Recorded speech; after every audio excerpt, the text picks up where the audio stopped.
Gulay is life tayo, kaya naman magluluto ulit tayo ng napaka-healthy ulam for today's video.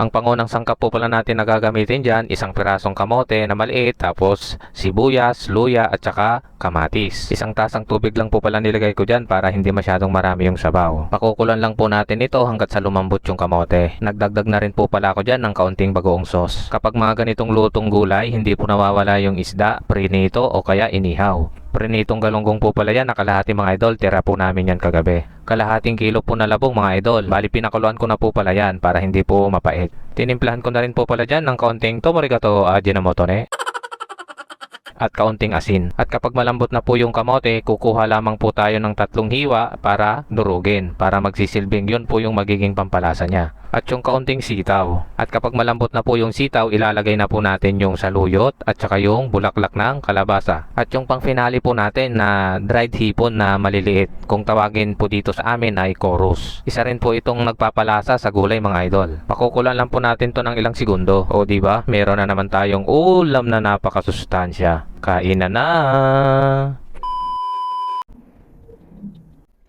Kain na po tayo mga idol.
Excuse me.